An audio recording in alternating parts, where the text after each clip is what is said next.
Hello viewers, నేను విజయ్. కోట్లాది మంది భక్తులు, మరోవైపు వేలాది మంది సాధువులు, వందలాది మంది నాగ సాధువులు, ఇంతమంది వస్తున్నారు కుంభమేళాకి. ప్రపంచం మొత్తం కూడా ప్రయాగ్రాజ్ వైపే చూస్తోంది. అయినా కూడా కేవలం ఒక అమ్మాయికి సంబంధించి ప్రస్తుతం సోషల్ మీడియాలో కావచ్చు దేశవ్యాప్తంగా చర్చ జరుగుతోంది. ఎవరా అమ్మాయి, ఏంటా కదా అనేది తెలుసుకునే ముందు ఒక్కసారి ఒక వీడియో ప్లే చేసి చూపిస్తాం. ఆ వీడియో చూసిన తర్వాత దీని గురించి డిస్కస్ చేద్దాం.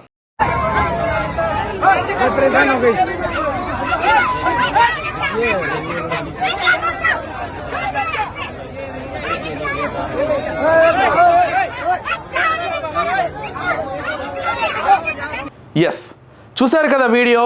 చాలామంది ఒక పూసలు అమ్ముకునే ఒక అమ్మాయి దగ్గరికి వచ్చి అమ్మాయి చుట్టూ మూగుతూ అమ్మాయిని ఇబ్బంది పెడుతూ ఉన్నటువంటి ఒక వీడియోని చూసాం.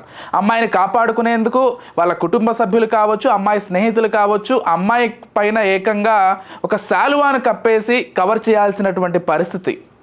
నిజంగానే భక్తితో వెళ్తున్నామా ప్రయాగ్రాజ్కి? నిజంగానే మనం మన పాపాలని కడిగేసుకునేందుకు వెళ్తున్నామా కుంభమేళాకి అంటే మనల్ని మనం ఒక్కసారి ప్రశ్నించుకోవాల్సినటువంటి అవసరం ఖచ్చితంగా ఉంది. ఎందుకంటే ఇంత పెద్ద ఆధ్యాత్మిక కుంభమేళాకి సంబంధించి ప్రతి ఒక్కరూ కూడా మన జీవితంలో చేసిన పాపాలన్నీ కూడా అక్కడికి వెళ్ళి కడిగేసుకొని ఇప్పటి నుంచైనా చక్కటి జీవితాన్ని కొనసాగించాలని వెళ్తుంటాం. కానీ అక్కడికి వెళ్ళి కూడా మళ్ళీ అటువంటి ఒక దారుణాన్ని చేయడం ఏంటనేది ఎవరికి కూడా అర్థం కావట్లేదు. అంటే ఒక పూసలు అమ్ముకునే అమ్మాయి చుట్టూ ఆ విధంగా మూగడం కావచ్చు, అమ్మాయిని ఇబ్బంది పెట్టడం కావచ్చు, వాళ్ళ కుటుంబ సభ్యులు ఒకవైపు వారిస్తున్నప్పటికీ కూడా మళ్ళీ పదే పదే వెళ్ళి అమ్మాయిని ఇబ్బంది పెడుతున్నటువంటి ఒక పరిస్థితి. అసలు ఈ అమ్మాయి ఇంతగా ఎందుకు హైలైట్ అయింది ఏంటేదో ఒకసారి గమనిద్దాం. సోషల్ మీడియాలో ఇటీవల కాలంలో అమ్మాయి పూసలు అమ్ముతూ కనిపించినటువంటి దృశ్యాలు కావచ్చు, ఆ మొత్తం వీడియోస్ కూడా విపరీతంగా వైరల్ అయిపోయాయి. ఎక్కడికక్కడ చూస్తే ఆ అమ్మాయిని పెద్ద పెద్ద హీరోయిన్స్తో, దీపికా పదుకొనతో లేకపోతే ప్రియాంక చోప్రాతో కంపేర్ చేస్తున్నటువంటి పరిస్థితి. నిజంగానే చాలా చక్కటి రూపు ఉన్నటువంటి అమ్మాయిని చెప్పుకోవాలి. తన కళ్ళు కావచ్చు ప్రతి ఒక్కరిని ఆకర్షించేటువంటి ఒక రూపు ఉంది ఆ అమ్మాయికి. కానీ ఆ కుంభమేళాలో చేసినటువంటి ఆ పద్ధతిని మాత్రం మార్చుకోవాల్సిందే. ఇకపోతే ప్రస్తుతం ఈ అమ్మాయికి సంబంధించి సోషల్ మీడియాలో లేకపోతే మెయిన్ స్ట్రీమ్ మీడియాలో విపరీతంగా ఏం వైరల్ అవుతుందంటే ఈ అమ్మాయిని అతి త్వరలోనే సినిమాల్లోకి కూడా తీసుకోబోతున్నారనేటువంటి ఒక అంశం ఎక్కువగా హైలైట్ అవుతోంది. ఇప్పటికే రామ్ చరణ్ ఒక మూవీలో తను ఫిక్స్ అయిపోయింది హీరోయిన్ కానీ, లేకపోతే తన చేతికి ఇప్పటికే బాలీవుడ్ ప్రాజెక్ట్స్ వచ్చేసాయనేటువంటి చర్చలు కూడా నడుస్తున్నాయి.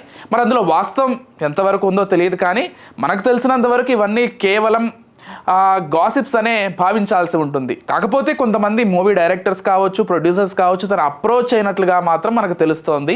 మరి భవిష్యత్తులో, సమీప భవిష్యత్తులో తన ఏదైనా ప్రాజెక్ట్కి ఒప్పుకుంటుందా లేదా అనేది కూడా ప్రస్తుతానికైతే మనకు తెలియదు. సో తన బ్యాక్గ్రౌండ్ మనం చూసుకున్నట్లయితే కేవలం పూసలు లేకపోతే ఇతర పూజా సామాన్లు అమ్ముకునేటువంటి ఒక అమ్మాయిగానే తనను చూడాలి.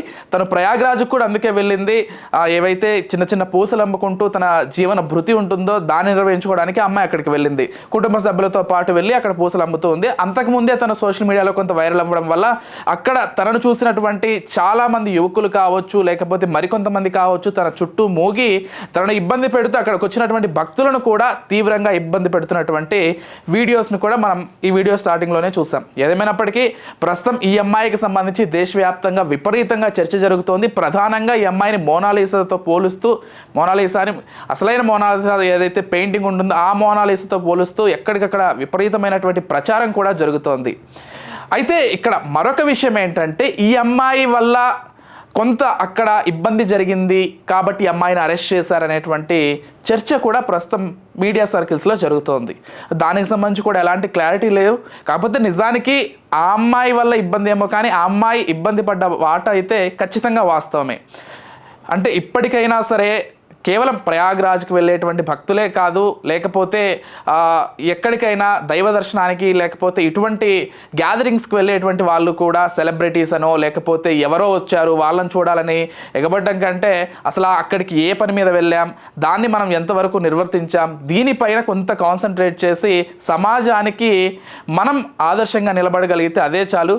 చూద్దాం ఈ సోషల్ మీడియాలో ప్రచారం మరి ఎంతవరకు వెళ్తుందో. నిజంగానే ఆ అమ్మాయికి రామ్ చరణ్ మూవీలోనో లేకపోతే ఏదైనా బాలీవుడ్ మూవీలో ఆఫర్స్ వచ్చాయో ఇవన్నీ కూడా కాలమే చెప్పాలి. నిజంగా అప్రోచ్ అయ్యారో లేదో కూడా ప్రొడ్యూసర్సో డైరెక్టర్సో అన్నీ తెలియాల్సి ఉంది. ఏదేమైనప్పటికీ అమ్మాయి అరెస్ట్ విషయంలో కావచ్చు లేకపోతే ఇటువంటి వార్తల విషయంలో కావచ్చు చాలా వరకు గాసిప్సే వినిపిస్తున్నాయి. ప్రస్తుతం మోనాలిసా అయితే ట్రెండింగ్గా కొనసాగుతోంది.